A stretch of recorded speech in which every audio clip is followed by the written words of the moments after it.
America అధ్యక్షుడు Trump విధానాలు వ్యతిరేకంగా ఉన్నాయి. దేశవ్యాప్తంగా ప్రపంచవ్యాప్తంగా కూడా లేనిపోని అల్లర్లు సృష్టించే విధంగా కూడా తన వ్యాఖ్యలు ఉన్నాయంటూ కూడా తీవ్ర స్థాయిలో నిరసనలు వ్యక్తం అవుతున్నటువంటి పరిస్థితి. తిరుపతిలో ట్రంప్ దిష్టిబొమ్మను కూడా దగ్ధం చేశారు. ప్రస్తుతం మనతో పాటు నారాయణ గారు ఉన్నారు. నారాయణ సార్తో మాట్లాడేటువంటి ప్రయత్నం చేద్దాం. సార్, ఏదో ట్రంప్ చేస్తున్నటువంటి వ్యాఖ్యలు చిన్న దేశాలన్నీ కూడా నేను స్వాధీనం చేసుకుంటానని చెప్పడం కావచ్చు, ప్రపంచ దేశాల్లో కూడా అతని వ్యాఖ్యలు అనేది కూడా కొంత గందరగోళాన్ని సృష్టిస్తున్నటువంటి పరిస్థితి. దీని మీద ఎలా స్పందించింది?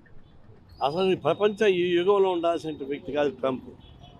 అది బానిస యుగంలో ఉన్నటువంటి రాజులు ఉన్నారే, ఆ బానిస యుగంలో ఉండే రాజు మనసత్వం ఉన్నటువంటి అతను ఈ యుగంలో ఉండాల్సిన వ్యక్తి కాదు. లేకపోతే అమెరికా నుంచి 2000 కిలోమీటర్ల దూరంలో ఉన్నటువంటి వెలుగుల అది ప్రజెంటుకునేటువంటి దేశం. ఆ ప్రజెంటుకునే దేశాన్ని అధ్యక్షుడిని రాత్రి కిడ్నాప్ చేయడం అంటే ఇది ప్రపంచ ప్రజాస్వామ్యానికి తలవంపులు చేసింది.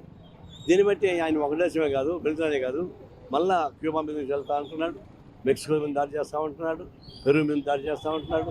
అంటే ఆయనకి వ్యతిరేకంగా ఉన్నటువంటి దేశాలు ఎక్కడ ఆయిల్ సంపద ఉందో, ఎక్కడ మైన్స్ ఉన్నాయో వాటిని స్వాధీనం చేసుకొని అమెరికన్ కార్పొరేట్ కంపెనీకి అప్పగించి అమెరికాలో ఉన్నటువంటి దివాళా కోర ఆర్థిక రాజ్యం బయటపడడానికి ప్రయత్నిస్తున్నాడు.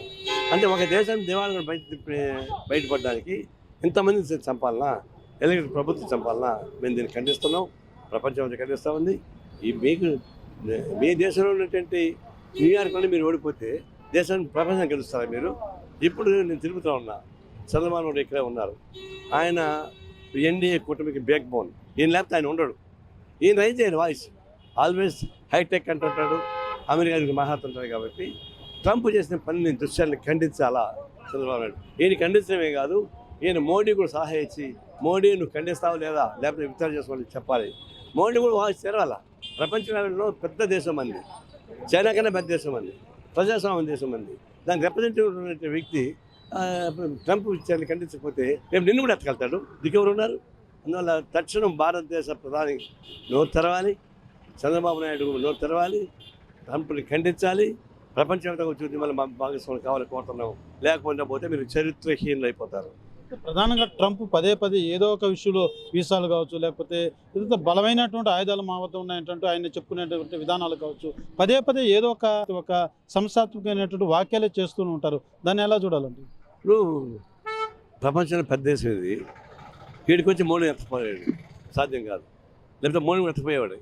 ఇప్పుడు మోడీని ఎత్తకపోలేక ఆయన ఆన్సర్ చూస్తున్నాడు, ఆర్థిక ఆన్సర్ 500% మేము పెంచుతూ ఉంటున్నాడు. అంటే భారతదేశ ఆర్థిక వ్యవస్థ చిన్నభిన్నం కావడానికి ఉపయోగపడే పద్ధతిలో ఆన్సర్ చూస్తున్నారు. అంటే చంపకనే చంపేటట్టు. భారతదేశ ప్రజాస్వామ్యాన్ని చంపకుండానే చంపడానికి నియంత్రిత పద్ధతి ఆర్థిక ఆన్సర్ ఉపయోగిస్తారు. దాన్ని తీవ్రంగా ఖండిస్తున్నాం. ఒక దేశానికి ఒక దేశం ఆన్సర్ ఉండడానికి వెళ్ళలేదు. రాజకీయ వ్యవస్థ వేరు, ఆర్థిక వ్యవస్థ వేరు. ఆర్థిక పరంగా ఒక దేశానికి ఇచ్చిపుచ్చుకునేటువంటి రాజకీయ సంబంధం లేకుండా. చైనా కమ్యూనిస్ట్ దేశం, కానీ కమ్యూనిస్ట్ దేశం కాని దేశాలు కూడా దానిలో భాగస్వామ్యం అవుతున్నాయి కదా. అమెరికా పెట్టుబడిదారు దేశం, కానీ అమెరికాకి అన్ని దేశాలకు ఉంటున్నాయి కదా.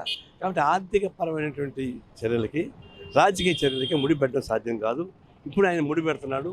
ఇది ప్రపంచ రాజకీయ వ్యవస్థకు అవమానకరం కాబట్టి ఇది ఖండిస్తా ఉంది. చూస్తే ఏదైతే ట్రంప్ చేస్తున్నటువంటి వాక్యాలన్నీ కూడా ప్రపంచ దేశాల మధ్య ఉన్నటువంటి సైక్యతను కూడా చెడగొట్టేలాగా ఉన్నాయి. అయితే అలాంటి వ్యక్తిత్వం కలిగినటువంటి ట్రంప్ని వ్యతిరేకించాల్సిన అవసరం ఎంతైనా ఉంది. ఆ విధానాల పట్ల వెంటనే ప్రధాని నరేంద్ర మోడీ కావచ్చు, రాష్ట్ర సీఎం చంద్రబాబు నాయుడు కూడా వెంటనే మోడీ ద్వారా కూడా కూటమి ప్రభుత్వం ఉంది కాబట్టి పూర్తి స్థాయిలో ట్రంప్ విధానాల పట్ల వ్యతిరేకత తెలిపేలాగా కూడా ప్రకటన చేయాలంటూ కూడా సిపిఐ నారాయణ డిమాండ్ చేస్తున్నటువంటి పరిస్థితి. అయితే ఈ నేపథ్యంలోనే తిరుపతిలోని భార్యాపట్టి పార్కు సమీపంలో ట్రంప్ దిష్టిబొమ్మను కూడా భోగి మంటలో దగ్ధం చేస్తూ నిరసన వ్యక్తం చేశారు సిపిఐ నాయకులు. కెమెరా పర్సన్ కోటితో Suresh, RTV, Tirupati. Local to global news at your finger tips. మీ చేతిలో ఒక ఆయుధం. Download Raw TV app. Media legend Ravi Prakash is back.